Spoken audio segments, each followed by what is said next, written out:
We are live.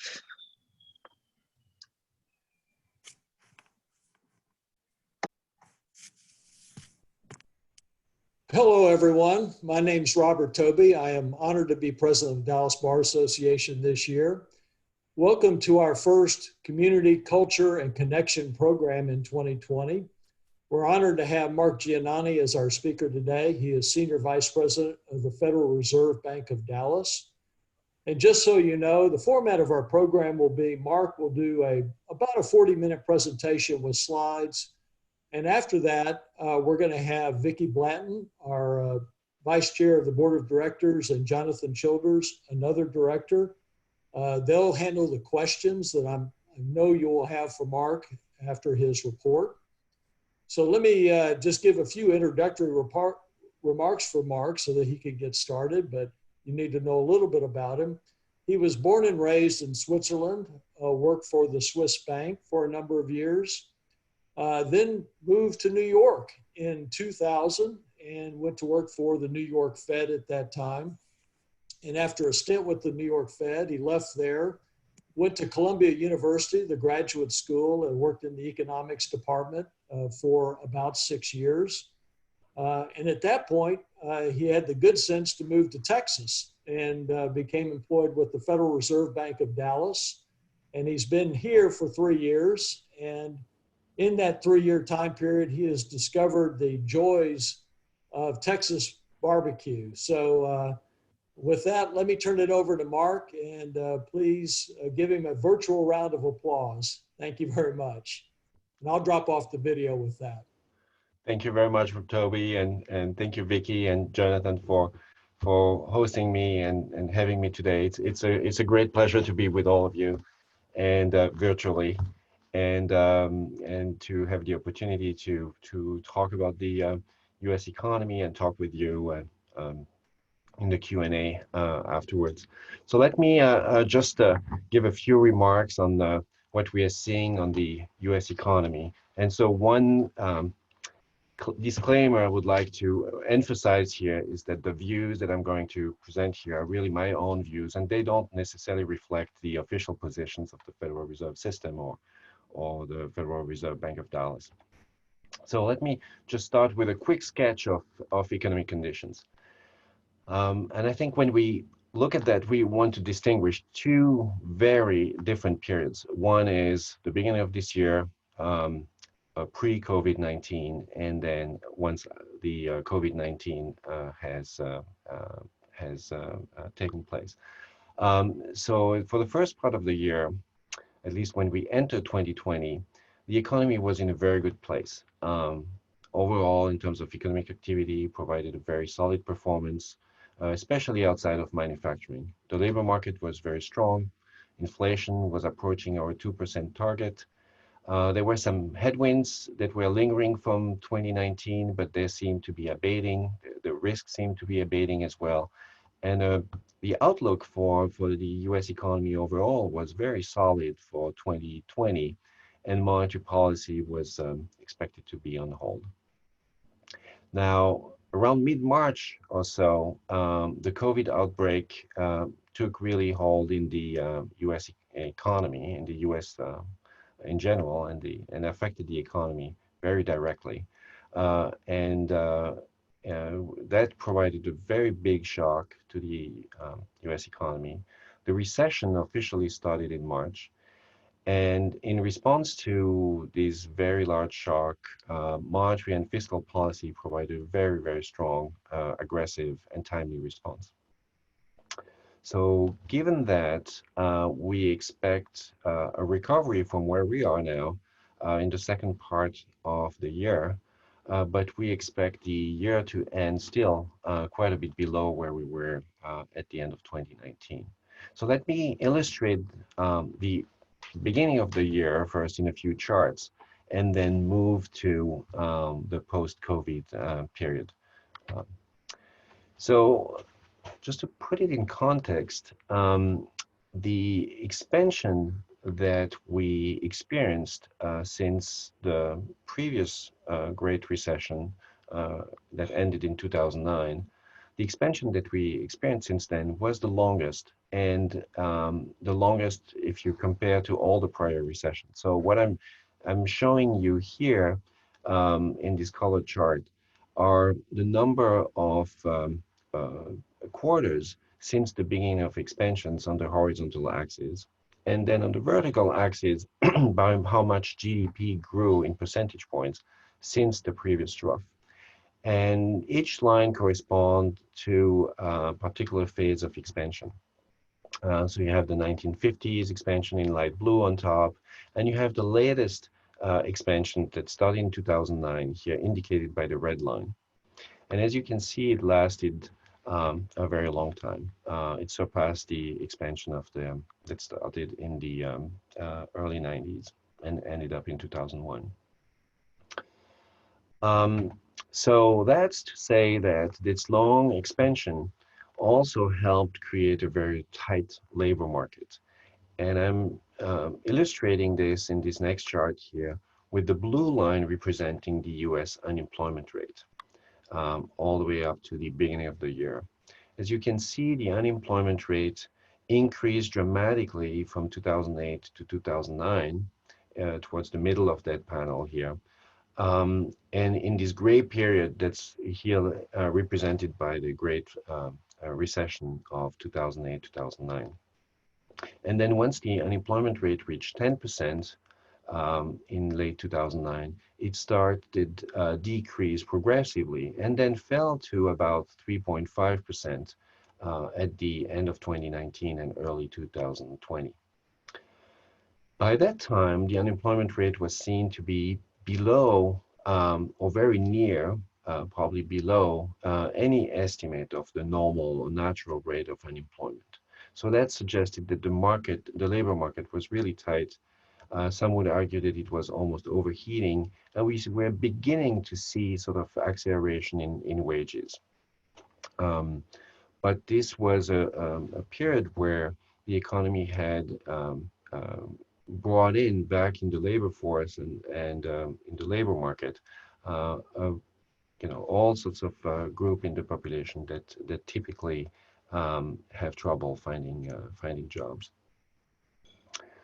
I mentioned that wages were beginning to accelerate, and so that put pressure on costs for firms, and that would eventually, we were expecting would put pressure on prices as well, but still inflation was very, very muted.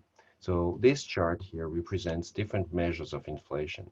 The blue line here is the headline so-called personal consumption expenditure deflator. So it's the headline measure of inflation for the US economy. And the Federal Reserve sets a target for that inflation rate to be at around to be at 2%. So as you can see here, 2% indicated by this black dotted line here, the the blue line has been moving around this 2% rate, but has been most of the time below 2% since the great financial crisis of 2008, 2009. Now, we are looking at a range of inflation indicators.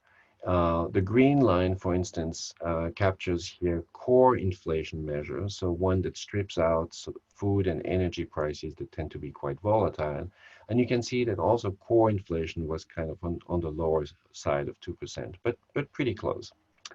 Now, at the Dallas Fed, we are focusing largely on a measure, a good measure that of the tendency in inflation, of where inflation is expected to go over the longer run.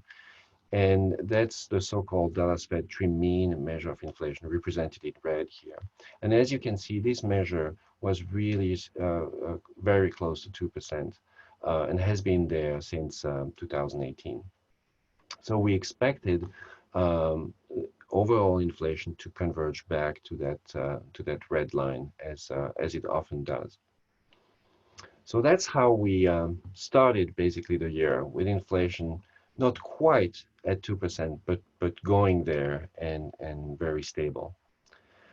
One thing to remember, and it seems like ages ago now, is if you go back to 2019, is that GDP growth in the US economy was largely supported by a very strong consumer. In this bar chart here, I show you on the very left the growth rate of GDP, overall economic activity in 2018, displayed here by the green bars, and in 2019 with the blue bars. And as you can see, we had roughly 2.25 to 2.5% growth in 2018, 2019.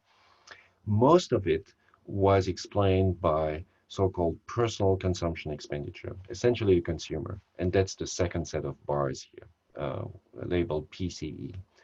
So the consumer was really the driver of overall economic growth in these 2 years. And that's associated with the strong labor market that I mentioned before, very low unemployment rate, a large number of people had jobs, were earning solid incomes, and were able to spend this income. What's noteworthy as well is what's not there. And this is, for instance, business fixed investment, um, which is the second set of column. You can see that that contributed to nearly a percentage point growth in 2018, but basically didn't contribute any growth in 2019. And the reason for that is the trade tensions that we had seen in prior years, the slowdown in economic activity that we saw globally, and especially in the manufacturing sector. And that led to a cutback in business fixed investment by a very large number of firms. So in some sense, we studied the economy with solid growth, but also with uneven growth, growth that relied heavily on the consumer. So it was critical for the economy to continue to grow, that either investment would pick up again, or that the consumer would remain very solid. Um, there were some worries in 2019 as the economy globally was slowing down, that and in particular in the manufacturing sector, that activity was slowing down both globally and in the US, that the economy would weaken. And so the Federal Reserve responded very aggressively to that in 2019 by lowering the federal funds rate, so short-term interest rates, by by 75 basis points during that year. And sorry, oh, I accidentally went back here. And the justification for that was really to lower the Fed funds rate in light of the implications of global development for the economic outlook, as well as these muted inflationary pressures that I was talking about. Okay. Now, again, so in summary, so we had a strong labor market, healthy consumer spending, but weak fixed investment. So these headwinds from 2019 seem to be coming down, and monetary policy was judged to be in a reasonably good place in order to achieve the goals again of stable inflation and maximum employment. So that's the beginning of 2020. Then came COVID-19.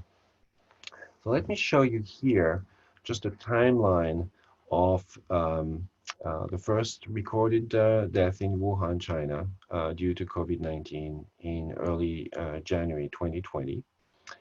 Then the first US death reported in February, the first death reported in Italy in mid 2020, February 2020, and then in Spain, and so on and so forth. What I show you here with this light blue line that grows exponentially is the confirmed number of deaths. And you can read the number here on the right. And you can see we went from very small numbers to quickly, large number of cases there. And then on the red line here that reads on the left side is a so-called global stringency index. That's an index that captures essentially the government's response, and this is a global index for a wide range of countries, that captures the global response of governments, and that's based on a number of indicators like school closures and workplace closures, travel bans, and things of that sort. And you can see that index sort of growing pretty rapidly in January, and this is mainly China, followed by a second wave of tightening mainly due to Europe and Italy and Spain, and then a third wave of tightening in March that reflects essentially the US. So if I drill down by country here, this global stringency index, you can see that the lockdown essentially increasing very rapidly in China in mid-January, very tight around the Wuhan province, and then followed by Italy a few weeks later, and followed by the US a few weeks after that. So what I want you to pay attention to here is really the timing. In the US, the lockdown is very low for the first part until March 1st. That's essentially the travel restrictions. And after that, starting around mid-March, we see a very rapid increase in lockdown measures. Why am I mentioning that? That's because these lockdown measures are going to be very tightly associated with economic activity. Now, if we look at the range of standard traditional economic indicators, by March, we were not seeing anything because these indicators come with a substantial delay, and sort of traditional indicators are not telling you really what's going on. So there was a real need for us to be looking at an assessment of economic condition in near real time. And so my colleagues here at the Dallas Fed, and in particular Carl Mertens there, has been working with other researchers to look at the higher frequency indicators and build indicators of economic activity that based on data that we have at high frequency and that tell us something about overall economic growth. And what I'm showing you in this chart here, in this red line, is this so-called weekly economic index that you can find on the Dallas Fed website, which is a mixture of a wide range of indicators, and I indicate them here on the right side of that chart. You know, you have things like electricity output and daily consumer confidence and temporary staffing and things of that sort. And they are all put together in a way to maximize the information content it has for overall GDP growth. What you can see from that index is that, you know, if you compare to the Great Recession of 2008, 2009, where it fell, you know, pretty substantially in the 2008, 2009 period, and captured roughly the drop in GDP growth, which was in the order of like 4% year over year. What you can see now, moving back to 2020, is these dramatic and extremely rapid collapse in this index, to down to you know, about close to 12% in April, and then recovering slightly from April to June. So that suggests that we should expect in that second quarter, if the level of activity we had in April was something to be sustained during the second quarter, we would expect GDP to be contracting compared to last year by about 10%, which is a huge drop and a historical drop. Now, that sudden stop in the economy created a lot of problems, of course, and in particular on financial markets and for a wide range of firms. So firms immediately needed to raise cash by withdrawing funds and accessing their credit lines, selling assets. That caused problems on primary money market funds. Institutions had to sell even longer-term treasury securities to transfer everything into cash or very short-term treasury securities. So we saw market functioning deteriorate very rapidly around mid-March. The concern here was also that these liquidity problems would turn into solvency problems, and especially for highly levered firms. And you can see that in the following chart, which shows basically our corporate credit spreads, which we saw also widen sharply in early March.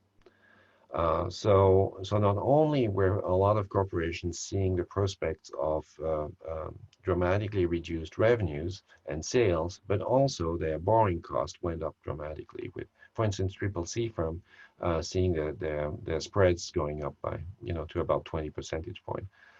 A lot of these Triple C firms, by the way, are also energy companies.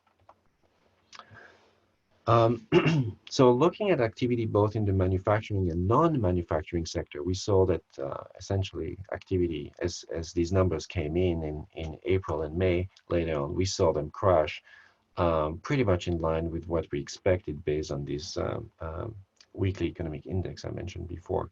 So the blue line that shows the manufacturing sector had been falling quite a bit through 2019, as I mentioned before, but it had a very sharp leg down again in March and April of this year. And the service sector in that's included in this non-manufacturing index here in red also crashed very dramatically in April of this year. And that's because a lot of the jobs that were affected by this pandemic are really in this leisure, hospitality, and travel, in all sorts of services that typically require close proximity and close contact among workers and customers. All right, so we are not done with the historical or historic changes. The big drop in activity was, of course, followed by a very large drop in payroll employment. And you can see that drop in this chart here, where in April, from March to April, for the US economy as a whole, we lost over 20 million jobs. That's way larger than what we had experienced during the Great Recession of 2008, 2009, which you can see towards the left of this chart here. Now, on the upside, there has been a little bit of a bounce back in May, and that bounce back was way better than had been expected by most forecasters, but it was a bounce back nonetheless. But still, in level, we're way below where we were in February. So still a long way to go. Texas lost about 1.2 million jobs from March to April. So, and in percentage of the workers, this is also a smaller percentage than the rest of the population, but we expect the pattern to follow and to mimic essentially the rest of the nations throughout the rest of the year. In terms of sectors, these job losses are really broad-based. I mentioned before leisure and hospitality, of course, that's where a very large drop took place. But you see large drops in healthcare as well. You see large drops in government employment, especially related to schools, in municipalities. You see job losses in trade and transportation. So it goes all across the board. This drop in jobs is, of course, reflected in a huge jump in the unemployment rate. And this is the same chart that I showed you before, but just with the most recent data for April and May. And you can see that the unemployment rate spiked up dramatically, and again, a lot more than it had during the Great Financial Crisis. So US unemployment rate reached 14.7%. That's the headline number. As the Bureau of Labor Statistics recognizes, there's a lot of controversy around that number. Most likely, the joblessness is a lot higher than that. There's a substantial amount of workers that have been that were temporarily not working or furloughed and should have been classified as unemployed, and they were not. So the unemployment rate is probably a few percentage points. The actual unemployment rate is probably a few percentage point above that, closer probably to 20% than 15. But in any case, the unemployment rate is well above any measure of normal or natural rate of unemployment. Again, here in Texas, the unemployment rate has gone up somewhat less than for the rest of the nation. It peaked at 12.8% in April. We expect it to come back somewhat from there in May, but again, the number probably understates the actual unemployment rate also for Texas. Looking at different um, um, demographic groups, you see that essentially every demographic group here, whether it's white, Asian, Hispanic, or Latino, Black, or African American, got hammered here. But the increase was largest for the Hispanic and Latino, and so you can see the highest unemployment rate for them for this group at this point. All right. Um, looking at inflation again and updating what I showed you before, while we were nicely converging back to 2%, we've taken a big leg down here with inflation falling, the headline inflation falling down to 0.5% year over year now, quite far away from our 2% target, core inflation at 1%, and our dollar spend trim mean, which again is this indicator of longer run tendency of inflation, that is drifting down, and we expect it to come down some more going forward. So all that suggests that, in the face of a shock like we faced, like the COVID-19, they could be both supply and demand effects. The supply effect, the the effect that prevent firms from producing, from making goods available, all of these shocks should be, these effects should be raising prices, making it more costly to produce. Instead, the demand effects that are due to the fact that consumers cannot consume, firms cannot buy products, they don't have demand for that. That suggests that that would tend to push prices down and inflation down. And the fact that inflation is coming down so quickly and abruptly suggests that the demand effects play a very important role here. All right. So now looking at more sort of very recently overall economic activity, we going back to our weekly economic index. I showed you here on the very left panel. This is the same index that I had mentioned before. It fell dramatically in mid-March, hit bottom essentially around mid-April, and has been recovering somewhat since then. So that's the relatively good news here, is that we are likely to have hit bottom. There are a number of other indicators that suggest the same. Hours work seem to be increasing also pretty rapidly, and this is just at very, very small firms. Um, but but essentially, that suggests that nationwide, the recovery seems to be underway, and it started around late April, early May. Um, a key factor here in determining how the recovery is going to take shape has to do with the path of the virus. And what we've seen is we've been tracking essentially the mobility of individuals, and we constructed this so-called Mobility and Engagement Index, or MEI, which I plot here on this chart here. This mobility is very, very tightly linked to measures of economic activity.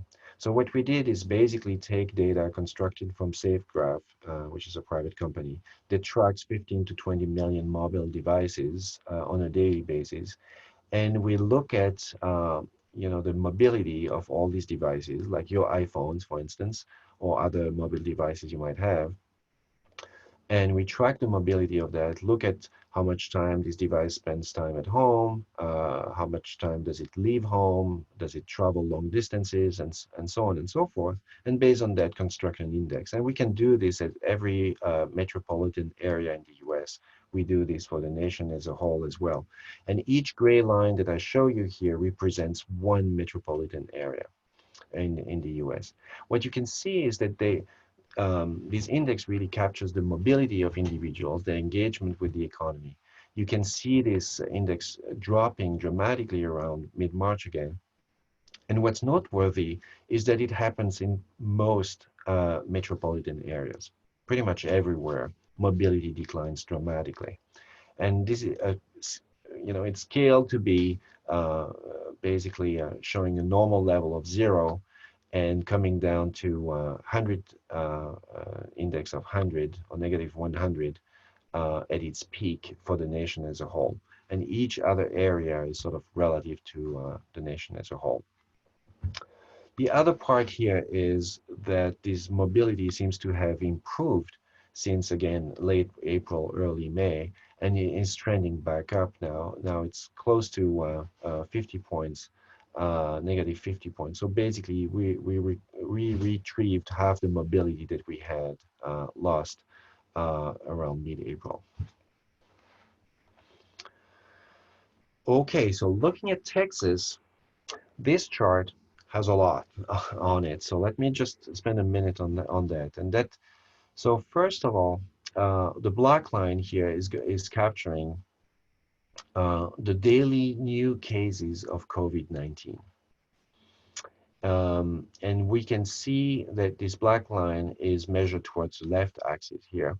You can see the number of cases rising from 1 in early March and rising pretty rapidly to about 1,000 daily new cases in uh,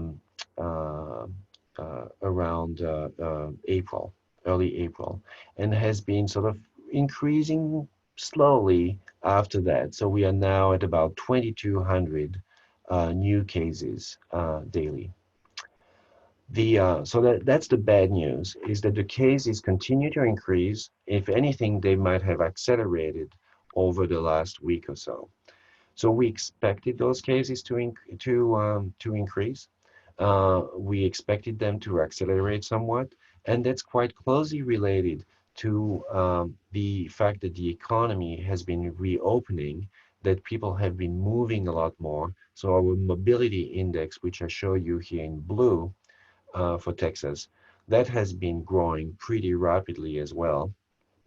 Um, and over the past few weeks, and we expected, as a result of people moving quite a bit again, that the number of cases would be increasing, and that's what we see here. Now, on the upside for Texas, while the cases are increasing, on the upside, what we're seeing is that the number of deaths is not increasing too rapidly. If anything, it has been flat over the past several weeks, has been increasing again very lately, but it has been relatively flat in the past few weeks. So that part we hope will continue to remain very low. But I'm concerned when I see the number of overall cases growing like that, that the number of deaths might not continue to decline much. Um, so what you can see in this chart, and this is something that we verified empirically through a variety of techniques, but what you can see in this chart is that there's a pretty tight link between the overall the number of new daily cases, the number of deaths, and then on the other hand, the mobility of individuals. And finally, with the activity as measured here by the red line, the number of hours worked. So hours worked and mobility come really hand in hand. So as the economy sort of reopens, we see more economic activity, more people working, people finding more jobs again. But that runs the risk of creating more cases and forces potentially more shutdowns going down further down the road. All right, so let me just say one more thing here. We track very closely all these models that the CDC is tracking and the government is tracking. We talked a lot to experts from the CDC, from various universities and research centers, trying to understand what they view as likely scenarios for the path of the pandemic. And, I think broadly speaking, I think they see it, the range of models sees something like 124 to 140,000 deaths overall for the US by July 4th. The IHME model, which is a prominent model often mentioned by the administration, now sees 200,000 deaths by October 1st, with death basically daily death bottoming out in late July and then doubling again through the end of September. And Texas is projected to follow a similar pattern. We are now at about 2,000 something death, and the IHME model is predicting over 5,600 death by October 1st. So a pretty dire scenario here. One so I think my time is quickly running out. So let me just say one thing about energy that might generate quite a bit of attention here.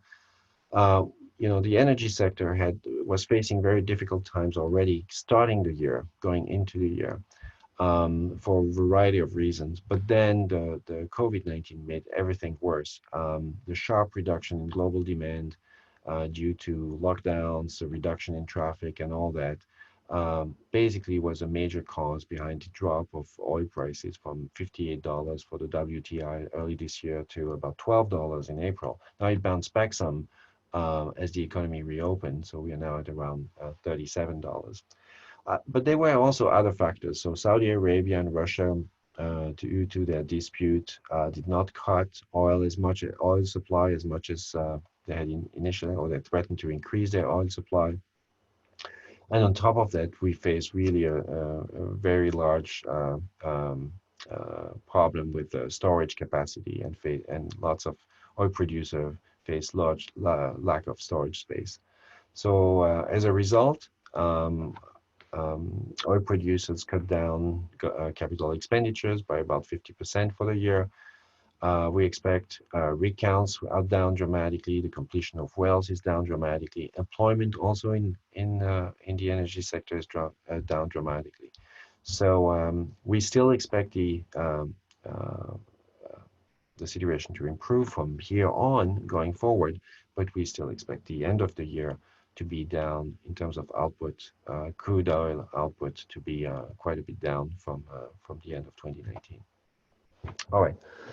Let me spend just a minute on the Fed policy response in the face of this pandemic and the crisis that was associated with that. Basically, the Fed policy response fall into three categories. One is the support for the overall economy, restore market functioning, and then credit support to household businesses and communities. So let me just say what the support of the economy means was essentially lowering interest rates, cut the Fed funds rate to close to zero, signal that the Fed was going to keep these interest rates low until the economy is healing.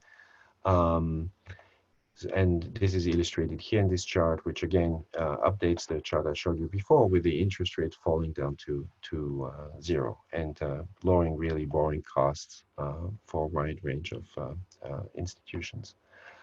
The other part is restore market functioning, and I alluded before to these problems in market functioning, especially on the treasury market initially, on agency mortgage-backed securities. Um, so what the Fed did here was to purchase a lot of treasury and mortgage-backed securities.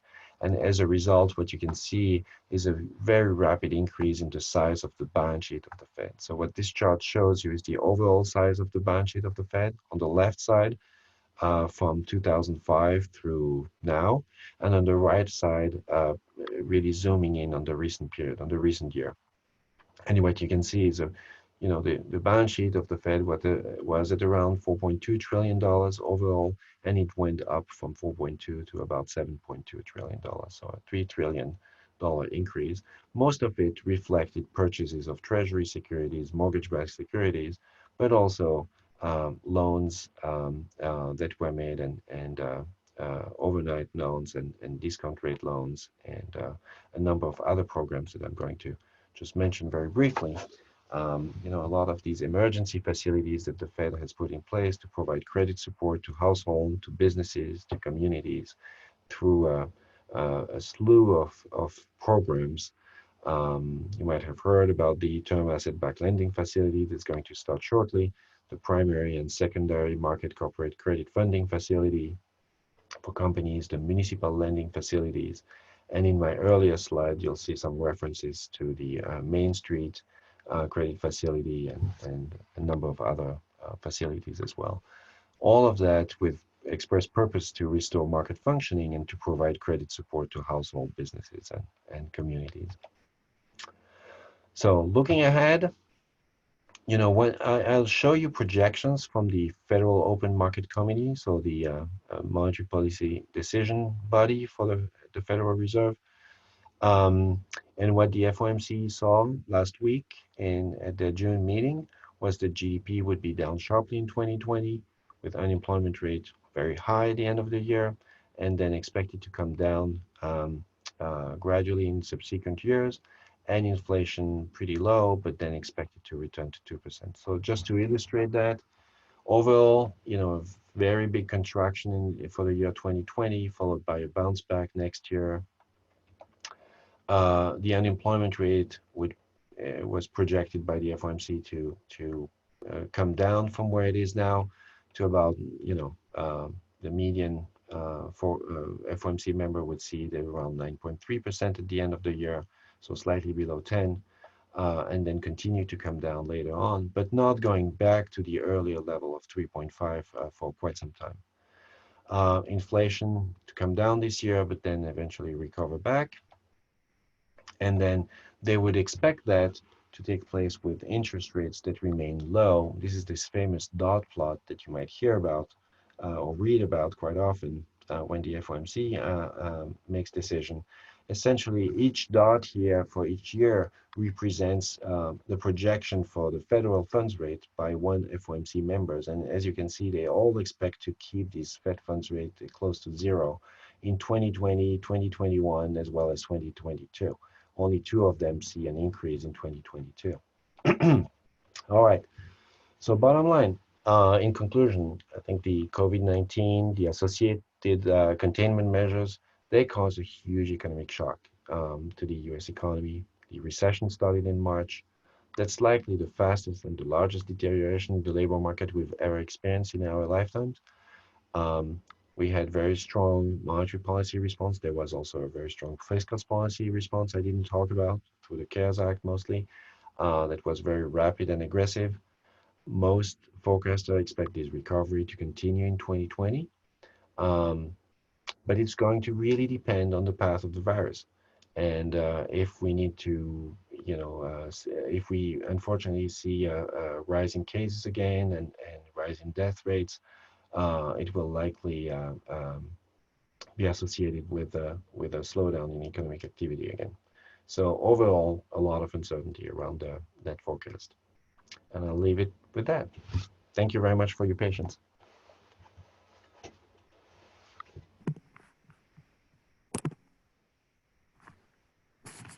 Thanks very much, Marc. We have several questions, and I'll start with this. One of the things you mentioned on your charts is that the funds rate is effectively to zero, and we saw that it looked like the different Fed chairs were predicting that to extend through 2022. If there is an effective another shutdown or the coronavirus numbers increase, what would the Fed response anticipatedly do given rates are already close to zero? That's a great question. So the Fed is not close to is not out of ammunition whatsoever. So one policy tool that we use is the federal funds rate. That's just a standard monetary policy tool. And as you can see, it brought it down. The FOMC brought it down to zero, and announces that it's expected to keep it close to zero for a long time. So that's this communication is actually effective in bringing down longer term rates, and you can see it in the chart in one of the charts I showed you before. If I can go back to that, that shows the not only the Fed funds rate coming down to zero here towards the right line, right side of the chart, but also the 2-year and the 10-year rates both coming down very strongly.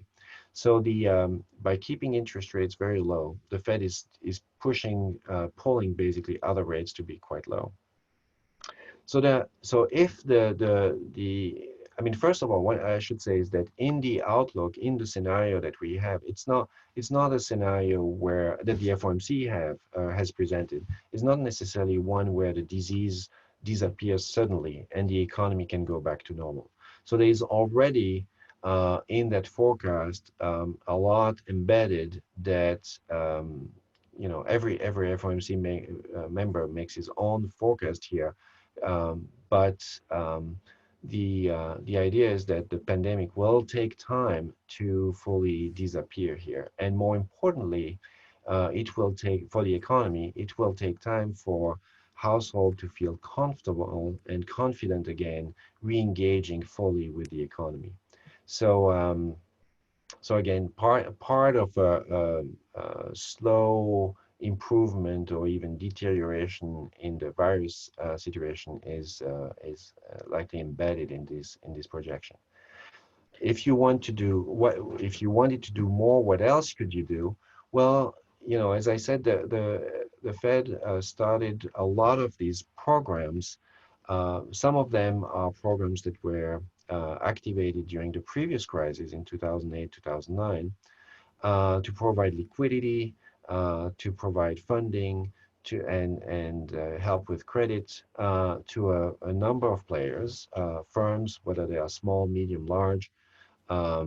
And so the terms of these arrangements could be changed, could be made more lax as well, to facilitate credit allocation and to facilitate liquidity provision to a wide range of institutions.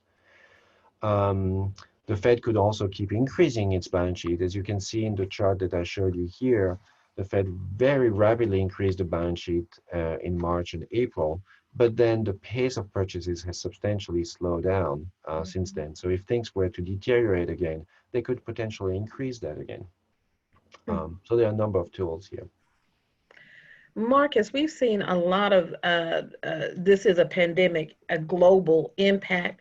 What would be the impact of global debt as various countries who are already in various states of economic stability, let us say, try to pour into the economy and try to jumpstart it, just as the U.S. did the CARES Act? You see various countries. How does that impact the overall comeback for the economy? Absolutely.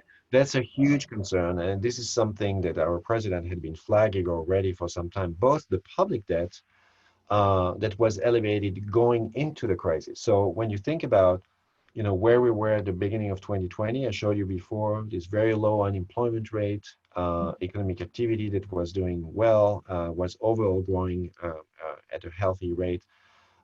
You would think that in a situation like that, with the economy basically at full employment, you could be bringing your deficits down and the debt sort of under control. Unfortunately, we were not in such a situation.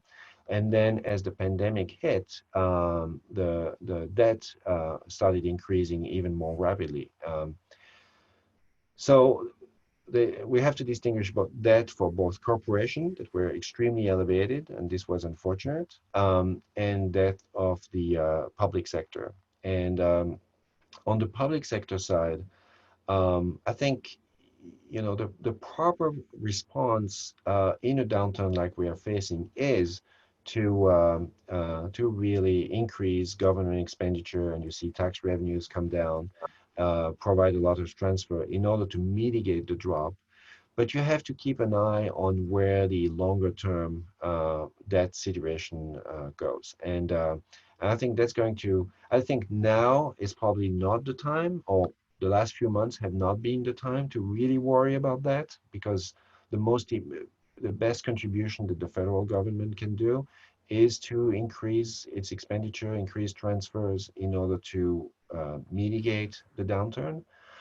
But later on, as we did now, as we look forward, we have to think about how to continue to grow the economy in a way that's sustainable. And having a large debt is going to be something that we will have to eventually pay for.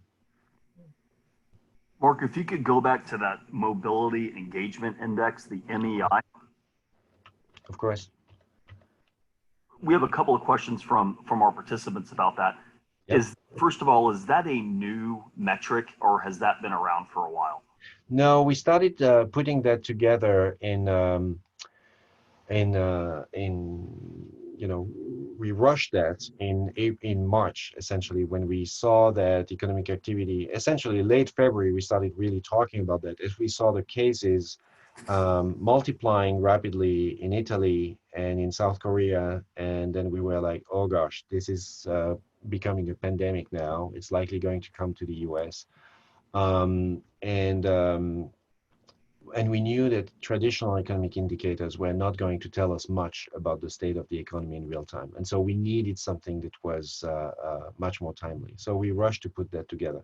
There was some earlier work done by one of the co-authors of that, Jim Stark, who is a Harvard economics professor, who worked for a while at the CEA, and he had done some work on that before, a few years back. But this was all sort of dusted off and rushed to be produced now on a weekly basis. And you can see that on our website now on a regular basis. Sure. And the follow-up question we're getting is, if the logic is as people become more mobile, they have greater engagement with the economy, how does the Fed or the government deal with, as people become more mobile, there's also a greater likelihood of the coronavirus spreading? Absolutely.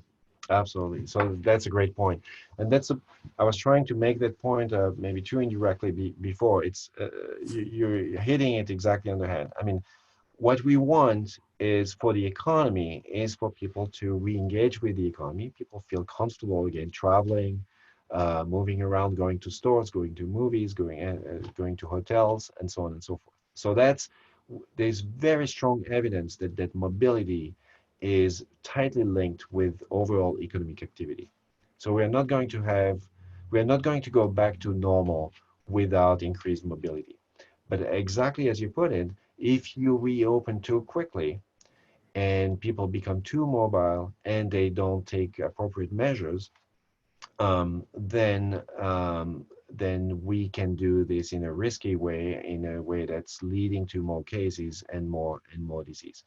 So what our discussions with epidemiologists and doctors and all that in Texas and elsewhere have led us to really understand is that the wearing masks is a key. I mean, I understand it has become unfortunately a political issue, but leaving that completely aside, just talking to epidemiologists, it substantially reduces the transmission of the diseases.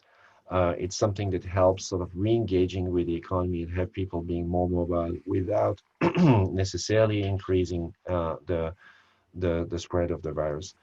Um, and at least these are the discussions that this is what we hear from epidemiologists. So when Chairman Powell talks about, I think he announced on Tuesday that if the first step is a shutdown and the second step is bouncing back, the third step being stabilizing at a level of activity that is lower than before the pandemic. I take it that's because as mobility increases, you may have more cases. It may fluctuate up and down, but at some point that level will stabilize. That's correct. That's how we see it as well. That's right. So and there's been a lot of discussion about is the recovery going to be a V-shaped, a W-shape, a L-shape, a U-shape.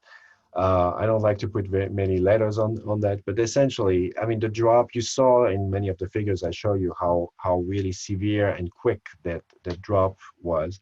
We can imagine the first side of the bounce back can be pretty rapid as well. And that's what I think the May data are showing, in the latest retail sales data we had yesterday confirms that there's a pretty rapid bounce back initially, but we are still extremely far from where we were before.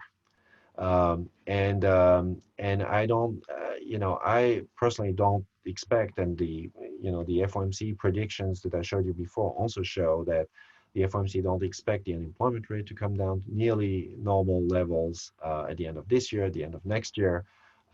It's going to take a long time. And I think part of the reason is people need to be more confident that they can go and re-engage with the economy. They need to be able to be confident traveling, going on cruise ship, going to hotels, fully re-engaging with the economy as they did before.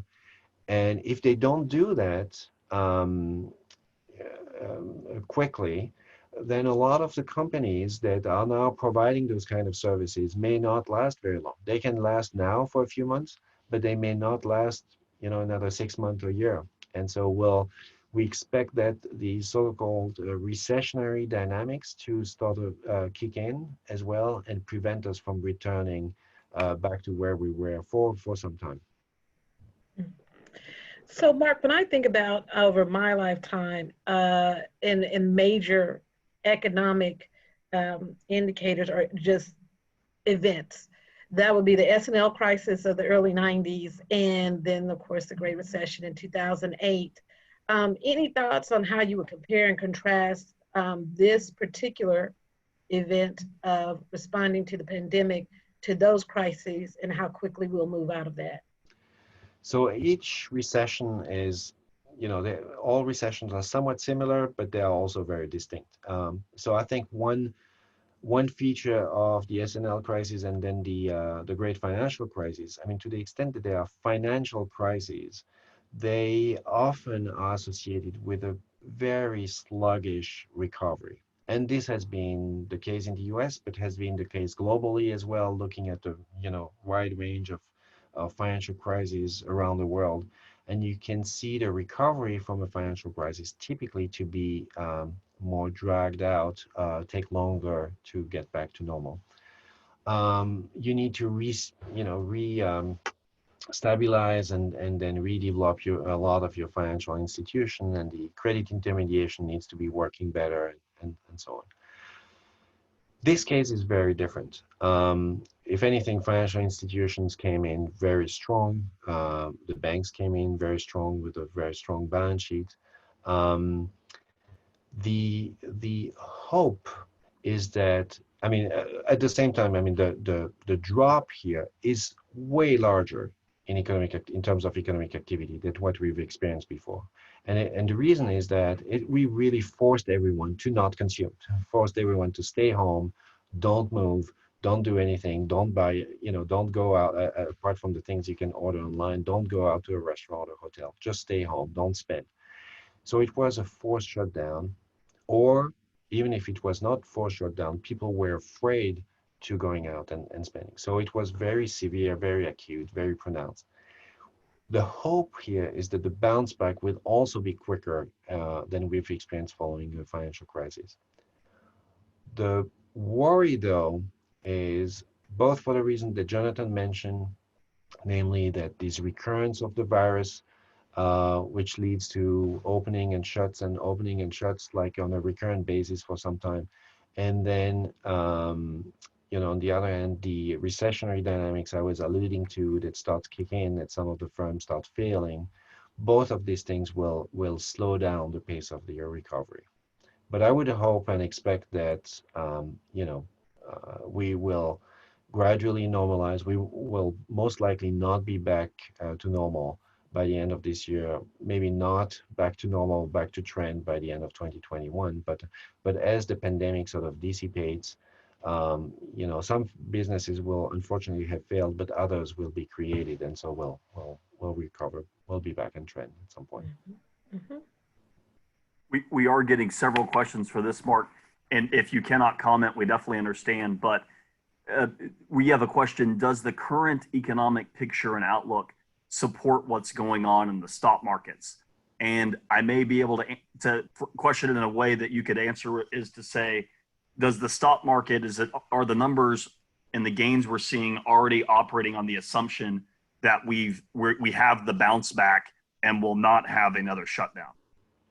So it's very hard to say, whether the stock market is the right level or not, and I won't, take a stand on that. But I think, so two things about the stock market, I think they are key. So one, stock market participants really look at future revenues, right? Future discounted revenue, discounted profits or discounted dividends. And so they are not looking at the current situation. They're really looking at what's going to be in the future.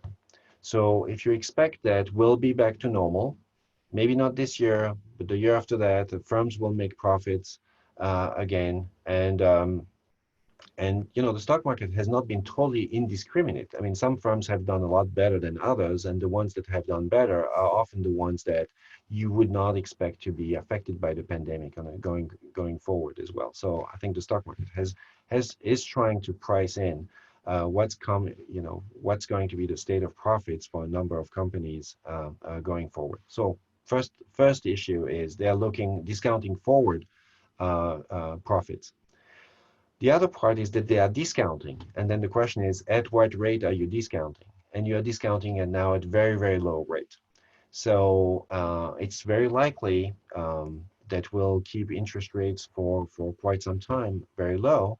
The stock market participants are seeing that, are expecting that, and that sort of as a result are pricing their future dividends at a higher level. So I think that explains why first the stock market bounces back even when you hit bottom in terms of economic activity. It's just because they are looking in the future and they are seeing very low interest rates. And I think we have time just for maybe one more question, but to follow up on your thoughts of that, the economy goes as does the virus goes and the path of that.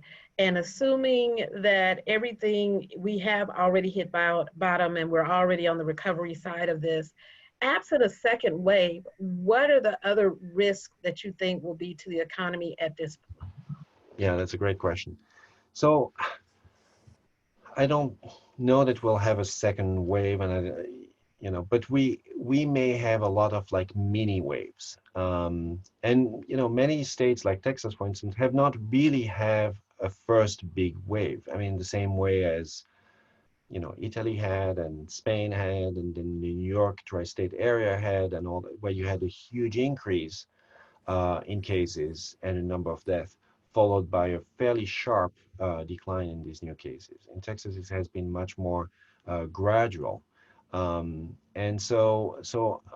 I think what I'm concerned about when I look at the projections going forward is that we'll have a lot of these cases sort of appearing and in some areas, and then okay, we'll have to shut down economic activity in those areas or certain set of activities for some time, and then cases will appear at another location, and we'll have to do that in another location, and it's going to be really the start go part, which creates a lot of uncertainty, makes it very difficult for firms to plan long term, to make investment, it's difficult for firms who are on the brink, not knowing whether they will be able to sustain that for another 6 months or not, or throw the towel and then let their employees go. So I think the worry here is this uncertainty about the path of the virus is really going to dictate where the economy is going to go, as you put it, and